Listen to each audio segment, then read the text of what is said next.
এই জন্য আমার আব্বা হুজুর বাকির রহমতুল্লাহি আলাইহি উনি একটি কথা প্রায় বলতেন যে নবীজির বংশ নামাজের অংশ, নবীজির বংশ নামাজের অংশ। এই জন্য ইমাম শাফি রহমতুল্লাহি আলাইহি উনি বলেছিলেন ইয়া আহলে বাইতে রাসূলিল্লাহি হুব্বুকুম ফারদুম মিনাল্লাহি ফিল কুরআনি আনজালাহু কিফাকুম মিন আযীমিল ফখরি আন্নাকুম মান লাম ইউসাল্লি আলাইকুম লা সালাতা লাহু।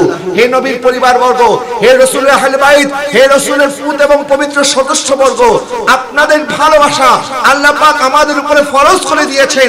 আপনাদেরকে আমাদেরকে ভালোবাসতে হবে এবং আপনাদের মর্যাদা বোঝার জন্য এতটুকুই যথেষ্ট যে আল্লাহ পাক নামাজের মধ্যে আপনাদের স্মরণ করা আমাদের উপরে ওয়াজিব করে দিয়েছেন। নবীর বংশকে সালাম না দিলে নামাজ। কিন্তু এই ইজিদিরা যারা ইমাম হুসাইন রাদিয়াল্লাহু তাআলা আনহু দুশমন, কারবালার ময়দানে ইজিদিরা যখন নামাজ পড়েছে তারাও নামাজের মধ্যে দুরূদ ইব্রাহিম তারাও পড়েছিল, তারাও দুরূদ ইব্রাহিম পড়েছে, অথচ আহলে বাইতকে শহীদ করেছে, আহলে বাইতকে শহীদ করে দুরূদ ইব্রাহিম পড়েছে। বলেন তো আমাকে, তাদের সেই দুরূদ ইব্রাহিম বা সেই নামাজ কি আল্লাহর দরবারে কবুল হবে? নামাজের মধ্যে তাদের প্রতি দুরূদ পেশ করছে আর নামাজের বাইরে তাদেরকে কতল করছে, তাদেরকে শহীদ করছে, তাদের উপর অত্যাচার করছে। হযরত যায়েনব রাদিয়াল্লাহু তাআলা আনহা সহ ইমামে আলী মাকামের পরিবারের নারী সদস্য যারা আছে তাদের শরীরের উন্নাটা পর্যন্ত ছিনিয়ে নেওয়া হয়েছে। জোরে বলুন নাউজুবিল্লাহ। এত অত্যাচার, এত জুলুম নবীর পরিবারের উপরে হয়েছে। পৃথিবীর ইতিহাসে কোন পরিবারের উপরে এমন জুলুম নির্যাতন হয় নাই। আদম আলাইহিস সালাম থেকে শুরু করে এখন পর্যন্ত পৃথিবীর কোন পরিবার পাবেন না এত কষ্ট দেওয়া হয়েছে, এত জুলুম করা হয়েছে। নবীর পরিবারের প্রতি যে জুলুম করা হয়েছে প্যারে হাজরিন, তারপরে ওনারা সবর করেছেন, তারপরে ওনারা ধৈর্য ধারণ করেছেন একটা আশায়, একটা কারণে, কারণ আমরা যেন শিক্ষা অর্জন করতে পারি।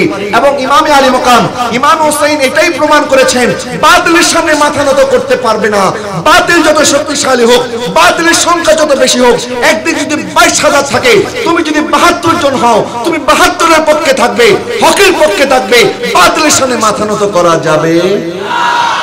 আল্লাহ যেন আমাদেরকে হকের পক্ষে থাকার তৌফিক দান করে, সকলে বলুন আমিন। আজকের এই মাহফিলের সময় তো অতিথিবৃন্দ যারা উপস্থিত হয়েছেন ইতিমধ্যে আমি প্রত্যেকের প্রতি মোবারকবাদ ধন্যবাদ জ্ঞাপন করে আমার এই অগোচর আলোচনা এখানেই সমাপ্তি করছি। আসসালামু আলাইকুম ওয়া রাহমাতুল্লাহি ওয়া বারাকাতুহু। কিন্তু হুর ইবনে ইয়াজিদ বললেন, আমি তোমাদের মতো ইয়াজিদের সামনে, বাতিলের সামনে মাথা নত করে থাকতে চাই না, বরং হুসাইনের মতো বীর পুরুষের মতো দুনিয়া থেকে শাহাদাত বরণ করে জান্নাতে চলে যেতে চাই। আরো জোরে বলুন না সুবহানাল্লাহ। প্যারে হাজরিন, ইমাম আলী মাকাম ইমাম হুসাইন রাদিয়াল্লাহু তাআলা আনহু ধৈর্যের পরীক্ষা দিয়েছেন। কি করে ধৈর্যের পরীক্ষা দিয়েছেন?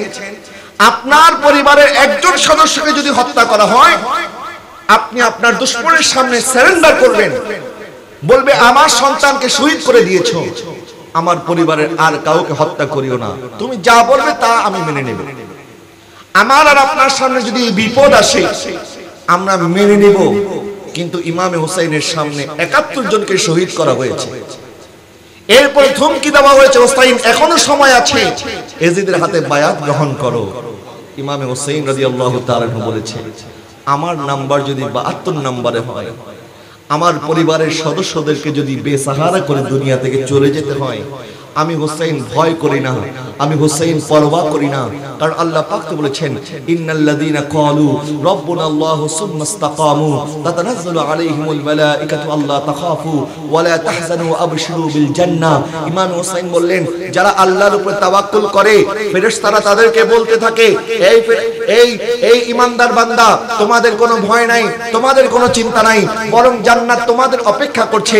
ইমাম আলী মাকাম ইমাম হুসাইন বললেন, ও আমার আল্লাহ, আজকে ইয়াজিদ বাহিনী আমাকে ধমকি দিচ্ছে, ইয়াজিদ বাহিনী আমার পরিবারের নারী সদস্যদের ইজ্জত ছিনিয়ে নেওয়ার হুমকি দিচ্ছে, আমার সন্তানকে কুরবানি করে, ও আল্লাহ আমার শাহজাদাকে এতিম করে, আমার শাহজাদিকে এতিম করে, আমার বোন যায়েনবকে বেসাহারা করে, আমি হুসাইন নিজের জীবন উৎসর্গ করে, আমি আল্লাহ আপনার প্রতি রাজি আছি, সন্তুষ্ট আছি। আপনি বলেন আমি হুসাইনের প্রতি রাজি আছেন কিনা? জোরে বলুন না সুবহানাল্লাহ। সেই মুহূর্ত ইমামে হুসাইন ধৈর্য হারা হয় নাই, ধৈর্য হারা হয় নাই। যখন পরীক্ষা দেই, পরীক্ষা হলে আমাদেরকে সময় দেওয়া হয়, সুযোগ দেওয়া হয়, একটা পরীক্ষা থেকে আরেকটা পরীক্ষার মাঝখানে সময় দেওয়া হয়, ছুটি দেওয়া হয়। কঠিন পরীক্ষা হলে 2 দিন 3 দিন পর্যন্ত বন্ধ থাকে, যেন ছাত্রদের উপরে চাপ না পড়ে যায়, যেন তারা পড়াশোনা করে পরীক্ষার জন্য প্রস্তুতি নিতে পারে। কারবালার ময়দানে ইমাম হুসাইনের পরীক্ষা হয়েছে, কিন্তু মাঝখানে কোনো ছুটি নাই। একদিনে আল্লাহ পাক সব পরীক্ষা একসাথে নিয়েছেন এবং 5 নাম্বার 33-এ পাস করলে হবে না, 100-তে 100 পেয়ে পাস করতে হবে। ইমাম হুসাইন 100-তে 100 পেয়ে পাস করেছে। আরো জোরে বলুন না সুবহানাল্লাহ। সামান্যতম বিচলিত হয় নাই, সামান্যতম ভয় পায় নাই যে আমি চলে গেলে আহলে বাইতের কি হবে, আমার পরিবারের নারী সদস্যদের কি হবে। বরং সর্বশেষ যখন ইমাম হুসাইন ময়দানে কারবালাতে আসবেন, হযরত সাকিনা ইমাম হুসাইনের শাহজাদি, উনি বলছেন আব্বা জান, আপনি যদি চলে যান আমি জানি আপনি আর ফেরত আসবেন না, কারণ আমার যুবক ভাই আলী আকবর চলে গেছে, ফেরত আসে নাই। আমার চাচাতো ভাই কাসেম ইবনে হাসান চলে গেছে, ফেরত আসে নাই। আমার চাচা জান আব্বাস ইবনে আলী চলে গেছে, ফেরত আসে নাই। ও আমার আব্বা জান 71 জন চলে গেছে, কেউ ফেরত আসে নাই। আপনি যদি যান আপনিও ফেরত আসবেন না, আব্বা জান আপনি আমাকে রেখে চলে যাবেন না। তখন হযরত ইমাম হুসাইন রাদিয়াল্লাহু তাআলা আনহু সাইয়্যিদা সাকিনা রাদিয়াল্লাহু তাআলা আনহার মাথার মধ্যে হাত বুলিয়ে দিয়েছেন, আর হযরত যায়েনবকে বলেছেন, যায়েনব বোন আমার, তোমার কাছে আমার এই আমানত সঁপে দিলাম, আমার সন্তানদেরকে তুমি দেখে শুনে রাখবে। আমার শাহজাদা আলী আওসাদ আলী যাইনুল আবেদিন যে অসুস্থতার কারণে ময়দানে কারবালাতে নামতে পারে নাই, হযরত আলী যাইনুল আবেদিনকেও হযরত যায়েনব রাদিয়াল্লাহু তাআলা আনহার হাতে সুপর্দ করে ইমাম হুসাইন রওনা করে গেলেন কারবালার দিকে। কারবালার ময়দানে যখন নামবেন ইমাম আলী মাকাম, ইমাম হুসাইনের একজন ছেলে সন্তান শুধুমাত্র জীবিত ছিল, উনি হচ্ছে আলী যাইনুল আবেদিন। আর যেই ক্ষমতার জন্য, যেই রাজত্বের জন্য, যেই সিংহাসনের জন্য এজিদ এত কিছু করেছে, এজিদের সন্তান ছিল 14 জন। 14 জন সন্তান রেখে এজিদ দুনিয়া থেকে বিদায় হয়েছে। ইমাম হুসাইন রাদিয়াল্লাহু তাআলা আনহু উনিও শাহাদাত বরণ করেছে, কিন্তু ওনার সন্তান জীবিত ছিল মাত্র একজন। ওই এজিদ 14 জন সন্তান রেখে যাওয়ার পরেও আজকে দুনিয়ার বুকের মধ্যে আপনি যেখানে খুঁজেন এজিদের বংশধরদেরকে খুঁজে পাওয়া যাবে না, কিন্তু ইমাম হুসাইনের বংশধর এখনো আছে কি আছে না? ইমাম হুসাইন যদি ভয় করতেন আল্লাহ আমার সন্তানদের কি হবে, আমাদের সামনে যখন হারামের অপশন আসে, কোন বাতের শক্তি যদি আমাদের উপরে পাওয়ার খাটায়, তখন আমরা চিন্তা করি আমাদের পরিবারের কি হবে। অন্যায় দেখার পরেও আমরা মাথা নিচু করে চলে যাই, অন্যায়ের প্রতিবাদ করি না। আমাদের চোখের সামনে যখন জুলুম হয় আমরা তখন জালেমের পক্ষে থাকি, মুসলিমের পক্ষে কথা বলি না, কারণ আমরা জানি আমরা যদি জালেমের বিরুদ্ধে কথা বলি আমাদের উপরে জুলুম হতে পারে। এইজন্য আমরা মাথা নিচু করে চলে যাই। কিন্তু ইমাম হুসাইন বলেছে না, যেখানে অন্যায় হবে, যেখানে জালেম আছে, সেখানে তুমি জালেমের সামনে মাথা নত করবে না। মাথা নত যদি করতে হয় আমরা মাথা নত করব একমাত্র আল্লাহর সামনে। কথা বলেন না ঠিক কিনা? আমরা মাথা ঝুঁকাবো কার সামনে? আল্লাহর সামনে। আল্লাহর বান্দা কখনো আরেক বান্দার সামনে সেজদা দিতে পারে না। সেজদার একমাত্র হকদার হচ্ছেন আমার আল্লাহ সুবহানাহু ওয়া তাআলা। কারবালার ময়দানে ইমাম আলী মাকাম জীবন তো দিয়েছে, গার্দান তো দিয়েছে, কিন্তু ওই গার্দান এজিদের সামনে ঝুঁকায় নাই। জোরে বলুন সুবহানাল্লাহ। যখন ময়দানে কারবালা থেকে ইমামে আলী মাকামের কাটা মস্তক মুবারক দামেস্কের দিকে রওনা করা হয়েছে, ইমামে আলী মাকামের কাটা মস্তক মুবারক ছিল ওই বল্লমের আগার মধ্যে। তারপর বল্লমের আগার মধ্যে দেখা গেল ইমামে আলী মাকাম ইমামে হুসাইন রাদিয়াল্লাহু তাআলা আনহু এখনো মাটির দিকে তাকিয়ে আছে, এখনো মাটির দিকে তাকিয়ে আছে। কেন মাটির দিকে তাকিয়ে আছে? কারণ এক নামাজের মধ্যে এক রাকাতে 2টা সেজদা হয়। কারবালার ময়দানে ইমাম হুসাইন একটা সেজদা দিয়েছিল। ইমাম হুসাইনের মনের মধ্যে আরেকটা আরজি ছিল, আল্লাহ আমার যদি তৌফিক থাকতো, আমার যদি সামর্থ্য থাকতো, আমার যদি হায়াত থাকতো, আমার এই কপালটা আল্লাহ আপনার জন্য মাটিতে আবার সাজদায় লুটে পড়তে চাই। যখন নবীজি বিদায় হজের মধ্যে যাচ্ছেন, এক সাহাবী উট থেকে পড়ে গিয়ে ইন্তেকাল করলেন। ইন্না লিল্লাহি ওয়া ইন্না ইলাইহি রাজিউন। আমার নবী বললেন আমার এই সাহাবীকে এইভাবেই দাফন করে দাও। তার যেই ইহরামের কাপড় আছে এই ইহরামের কাপড় সহ দাফন করো, কারণ যে যে অবস্থায় মারা যায় কাল কিয়ামতের ময়দানে সে সেই অবস্থায় উঠবে। আমার এই উম্মত হজ করতে এসেছে, লাব্বাইক আল্লাহুম্মা লাব্বাইক ধ্বনি দিতে দিতে যখন সে রওনা হয়েছে আর উট থেকে পড়ে গিয়ে সে মারা গেছে, সুতরাং সে যখন কাল কিয়ামতের ময়দানে কবর থেকে উঠবে তখন সে লাব্বাইক আল্লাহুম্মা লাব্বাইক ধ্বনি দিতে দিতে কবর থেকে হাশরের ময়দানে উঠবে। আর ইমাম হুসাইন যখন শাহাদাত বরণ করেছে, ইমাম হুসাইন সিজদারত অবস্থায় শাহাদাত বরণ করেছে। দুনিয়ার মানুষ সিজদা দিলে মাথা উত্তোলন করে, ইমাম হুসাইন এমন সিজদা দিলেন ইমাম হুসাইন কিয়ামত পর্যন্ত সিজদারত অবস্থায় আছে। আর হাশরের ময়দানে যখন উঠবেন ইমাম হুসাইন সিজদা দিয়ে মাথা উত্তোলন করবেন। আরো জোরে বলুন না সুবহানাল্লাহ। এমন সিজদা দিলেন, আমরা তো সিজদা দিলে মাথা উঠাই, আর নবীর শাহজাদা সিজদা দিলেন আর মাথা মোবারক উত্তোলন করে নাই। আমার নবীর হাদিস মোতাবেক যে যেভাবে ইন্তেকাল করে সে তার কবর থেকে সেইভাবে উঠবে। আর ইমাম হুসাইন যখন সিজদারত অবস্থায় শাহাদাত বরণ করেছেন, আমার ইমাম হুসাইন সিজদারত অবস্থায় কবর থেকে উঠবেন। সুবহানাল্লাহ বলেন না। প্যারে হাজরিন, দুইটা জিনিস, সবর এবং সালাত। বলেন সবর এবং আল্লাহ পাক তারপরে বললেন ইন্নাল্লাহা মা'আস সাবিরিন। আমার কথা শেষ। আল্লাহ বলেন আমি ধৈর্যশীলের সাথে আছি। যারা সবর করতে জানে, যারা বিপদে হায় হুতাশ করে না। আজকে দেখবেন কিছু দল আছে যারা হায় হুসাইন করে। আমরা হায় হুসাইনের দলের মানুষ, আমরা হায় হুসাইনে বিশ্বাস করি। হায় হুসাইন করেছিল কারা? কুফাবাসীরা, যারা কারবালাতে ইমাম হুসাইনকে দাওয়াত দিয়ে এনে ইমাম হুসাইনের সাথে গাদ্দারি করেছিল, তারা হায় হুসাইন করে। তারা বেঈমান, তারা ইমাম হুসাইনের সাথে গাদ্দারি করেছে, যার কারণে আজকে পর্যন্ত কুফার মধ্যে যুদ্ধ বিগ্রহ লেগেই আছে, সেখানে শান্তি নাই। তারা এখনো হায় হুসাইন করে, তারা সারা জীবন হায় হুসাইনই করবে, তাদের অন্তরের মধ্যে কোনোদিন শান্তি আসবে না।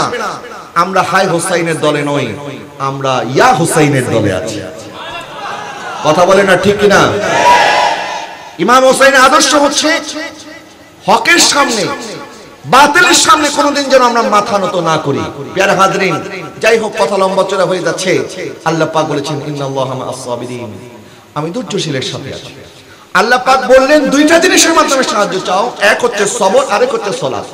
তো আল্লাহ এইভাবে বলতে পারতেন ইন্নাল্লাহা মা'আস সাবিরিন ওয়াল মুসাল্লিন, আমি আল্লাহ ধৈর্যশীল এবং নামাজীদের সাথে আছি।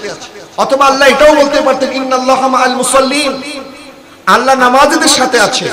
আল্লাহ এটা না বলে আল্লাহ পাক বললেন ইন্নাল্লাহা মা'আস সাবিরিন, আমি ধৈর্যশীলের সাথে আছি।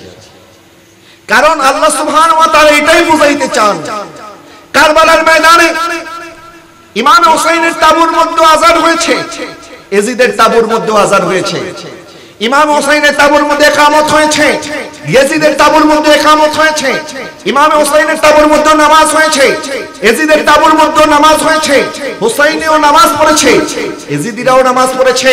আজকে যারা আমরা ইমাম হুসাইনের শানে, আহলে বাইতের শানে মাহফিল ইন্তজাম করছি, আমরাও নামাজ পড়ি।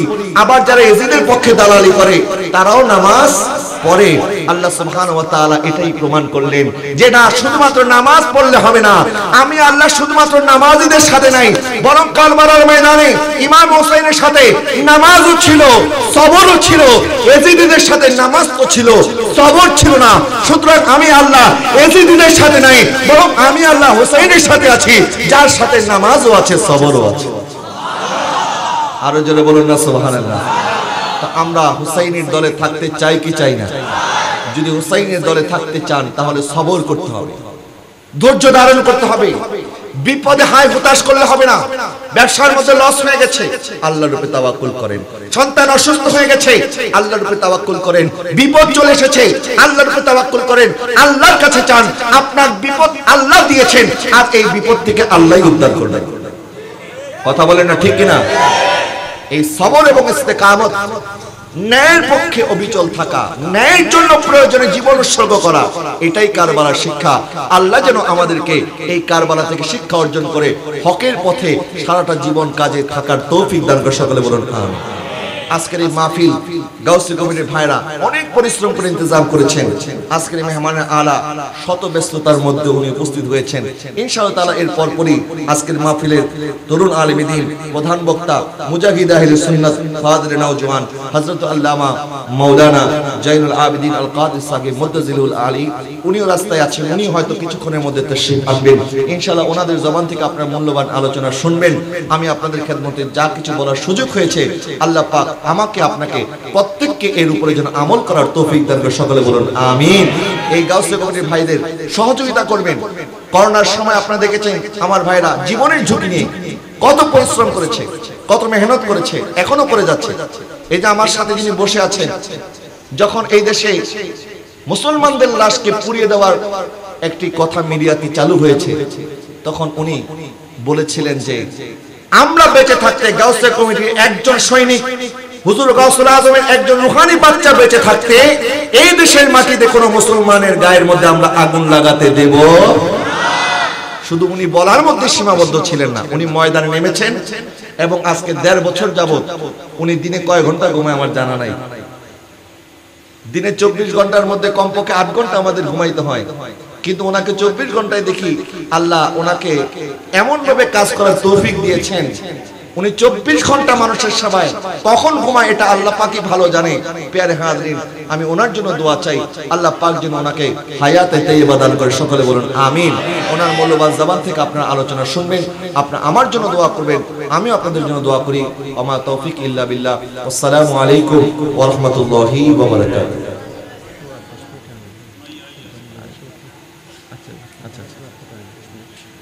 আচ্ছা ঠিক আছে, আমাকে আর 10 মিনিট আলোচনা করার জন্য অনুরোধ করা হয়েছে। ইনশাআল্লাহ আমি যেহেতু আমার পাশেই বসে আছেন আমার আব্বা হুজুর রহমাতুল্লাহি আলাইহির সহযোদ্ধা, উনি আমার বাবার সমতুল্য, ওনাকে বসিয়ে রেখে আলোচনা করাটা আমার কাছে এটি সমীচীন মনে হয়নি, যার কারণে আমি আমার আলোচনাকে সংক্ষিপ্ত করতে চেয়েছিলাম। যেহেতু আবার বলা হয়েছে ইনশাআল্লাহ তাআলা আর কিছুক্ষণ সময় আপনাদের সাথে আছি, একটু দরুদ শরীফ পড়ুন। আল্লাহুম্মা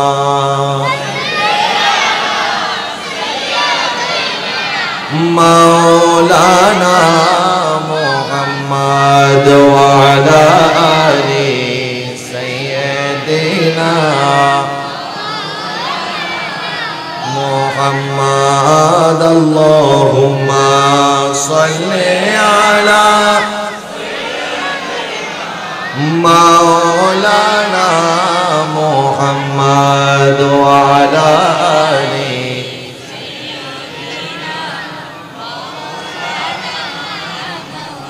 প্যারে হাজরিন, ইমামে আলী মুকাম ইমাম হুসাইন কারবালার ময়দানে যেভাবে বাতিলের সামনে মাথা নত করে নাই, নবীর পরিবার নবীর আহলে বাইত যুগে যুগে নির্যাতিত নিপীড়িত হয়েছে, অত্যাচারিত হয়েছে, ওনারাও কোনোদিন বাতিলের সামনে মাথা নত বলে না, মাথা নত।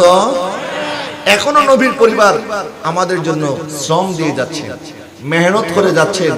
নচেত আজকে বাংলাদেশ থেকে প্রায় ৩৫০০ কিলোমিটার দূর শ্রীকোট শরীফ, সেতালু শরীফ, সেখান থেকে হুজুর শাহী শ্রীকোট সৈয়দ আহমদ শাহ শ্রীকোট রাহমাতুল্লাহি আলাইহি যদি বাংলার জমিনে না আসতেন, আজকে হয়তো আমরা বাংলাদেশের মুসলমান আহলে বাইত কি জিনিস, নবীর বংশ কি জিনিস, নবীর বংশকে ভালোবাসা কেন দরকার, এটা হয়তো আমরা জানতেও পারতাম। আহলে বাইত আমাদের প্রতি ইহসান করেছেন, যাদের ভালোবাসা আল্লাহ পাক ফরজ করেছেন, কুল লা আসআলুকুম আলাইহি আজরান ইল্লাল মাওয়াদ্দাতা ফিল কুরবা, যাদেরকে 5 ওয়াক্ত নামাজের মধ্যে আমাদেরকে স্মরণ করতে হয়, যাদের প্রতি দুরূদ পেশ না করলে আমাদের নামাজ, বলেন আমাদের নামাজ হবে না। নামাজের মধ্যে আল্লাহুম্মা সাল্লি আলা মুহাম্মাদিন ওয়া আলা আলি মুহাম্মাদ আছে কি আছে না? নামাজের ভিতরে পর্যন্ত আল্লাহ সুবহানাহু ওয়া তাআলা আলে মুহাম্মাদকে ঢুকিয়ে দিয়েছেন। সুবহানাল্লাহ বলেন না। আজকে যারা আলে রাসূলের মাহফিলকে পছন্দ করেন না, বলে আলে রাসূলের মাহফিল করা কি দরকার, ওনাদের স্মরণ করা কি দরকার, ওনাদের আলোচনা করা কি দরকার, আরে ওরা ওনাদের আলোচনা না করে কি করবে? ওনাদের আলোচনা আল্লাহ পাক আমাদের জন্য ওয়াজিব করে দিয়েছেন। 5 ওয়াক্ত নামাজে আমরা দৈনিক 5 ওয়াক্ত নামাজে যখন আদায় করি, নামাজের মধ্যে শেষ বৈঠকে আলে রাসূলকে সালাম দিতে হয়। সুবহানাল্লাহ। দুনিয়ার এমন কোন বংশ নাই যে বংশকে নামাজে স্মরণ করা ওয়াজিব। দুনিয়ার কোন বংশকে যদি নামাজে আপনি স্মরণ করেন, আপনার নামাজ শেষ হয়ে যাবে। আপনি যদি রাষ্ট্রপতির বংশকে সালাম দেন নামাজ হবে? আপনার বংশকে যদি নামাজে সালাম দেন নামাজ হবে না। নিজের বংশকে সালাম দিতে পারবেন না, নবীর বংশকে সালাম দিতে হবে। এই জন্য আমার আব্বা হুজুর বাকি বিন রহমতুল্লাহি আলাইহি উনি একটি কথা প্রায় বলতেন যে নবীজির বংশ নামাজের অংশ, নবীজির বংশ নামাজের অংশ। এই জন্য ইমাম শাফি রহমতুল্লাহি আলাইহি উনি বলেছিলেন ইয়া আহলে বাইতে রাসূলিল্লাহি হুব্বুকুম ফারদুম মিনাল্লাহি ফিল কুরআনি আনজালাহু কিফাকুম মিন আযীমিল ফখরি আন্নাকুম মান লাম ইউসাল্লি আলাইকুম লা সালাতা লাহু। হে নবীর পরিবারবর্গ, হে রাসূলের আহলে বাইত, হে রাসূলের ফুত এবং পবিত্র সদস্যবর্গ, আপনাদের ভালোবাসা আল্লাহ পাক আমাদের উপরে ফরজ করে দিয়েছেন। আপনাদেরকে আমাদেরকে ভালোবাসতে হবে এবং আপনাদের মর্যাদা বোঝার জন্য এতটুকুই যথেষ্ট যে আল্লাহ পাক নামাজের মধ্যে আপনাদের স্মরণ করা আমাদের উপরে ওয়াজিব করে দিয়েছেন। নবীর বংশকে সালাম না দিলে নামাজ। কিন্তু এই ইজিদিরা যারা ইমাম হুসাইন রাদিয়াল্লাহু তাআলা আনহুর দুশমন, কারবালার ময়দানে ইজিদিরা যখন নামাজ পড়েছে তারাও নামাজের মধ্যে দুরূদ ইব্রাহিম তারাও পড়েছিল, তারাও দুরূদ ইব্রাহিম পড়েছে, অথচ আহলে বাইতকে শহীদ করেছে, আহলে বাইতকে শহীদ করে দুরূদ ইব্রাহিম পড়েছে। বলেন তো আমাকে, তাদের সেই দুরূদ ইব্রাহিম বা সেই নামাজ কি আল্লাহর দরবারে কবুল হবে? নামাজের মধ্যে তাদের প্রতি দুরূদ পেশ করছে আর নামাজের বাইরে তাদেরকে কতল করছে, তাদেরকে শহীদ করছে, তাদের উপর অত্যাচার করছে। হযরত যায়েনব রাদিয়াল্লাহু তাআলা আনহা সহ ইমামে আলী মাকামের পরিবারের নারী সদস্য যারা আছে তাদের শরীরের উন্নাটা পর্যন্ত ছিনিয়ে নেওয়া হয়েছে। জোরে বলুন নাউজুবিল্লাহ। এত অত্যাচার, এত জুলুম নবীর পরিবারের উপরে হয়েছে। পৃথিবীর ইতিহাসে কোন পরিবারের উপরে এমন জুলুম নির্যাতন হয় নাই। আদম আলাইহিস সালাম থেকে শুরু করে এখন পর্যন্ত পৃথিবীর কোন পরিবার পাবেন না এত কষ্ট দেওয়া হয়েছে, এত জুলুম করা হয়েছে। নবীর পরিবারের প্রতি যে জুলুম করা হয়েছে প্রিয় হাজরিন, তারপরে ওনারা সবর করেছেন, তারপরে ওনারা ধৈর্য ধারণ করেছেন একটা আশায়, একটা কারণে, কারণ আমরা যেন শিক্ষা অর্জন করতে পারি। এবং ইমামে আলী মাকাম ইমাম হুসাইন এটাই প্রমাণ করেছেন বাতিলের সামনে মাথা নত করতে পারবে না। বাতিল যত শক্তিশালী হোক, বাতিলের সংখ্যা যত বেশি হোক, একদিন যদি 22,000 থাকে, তুমি যদি 72 জন হও, তুমি 72-এর পক্ষে থাকবে, হকের পক্ষে থাকবে, বাতিলের সামনে মাথা নত করা যাবে। আল্লাহ যেন আমাদেরকে হকের পক্ষে থাকার তৌফিক দান করে, সকলে বলুন আমিন। আজকের এই মাহফিলের সম্মানিত অতিথিবৃন্দ যারা উপস্থিত হয়েছেন ইতিমধ্যে, আমি প্রত্যেকের প্রতি মোবারকবাদ ধন্যবাদ জ্ঞাপন করে আমার এই অগোচর আলোচনা এখানেই সমাপ্তি করছি। আসসালামু আলাইকুম ওয়া রাহমাতুল্লাহি ওয়া বারাকাতুহু।